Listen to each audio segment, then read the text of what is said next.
కృపచేతనే నాకు ఎన్నెన్నో మేలను చేశావు నీవు. కృతజ్ఞత కలిగి స్తుతి చేసి నిన్ను కనపరతునయ్యా. కృపను గానము చేసి నీలో పరవశించెద కీర్తనీయుడా. కృపను గానము చేసి నీలో పరవశించెద కీర్తనీయుడా. కృపను వీడి నేనుండలేనయ్య, నీవు లేని క్షణము జీవించలేనయ్య.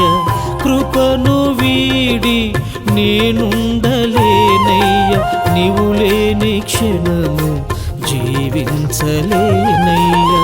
కృపను సమృద్ధిగా అనుగ్రహించిన యేసయ్యా.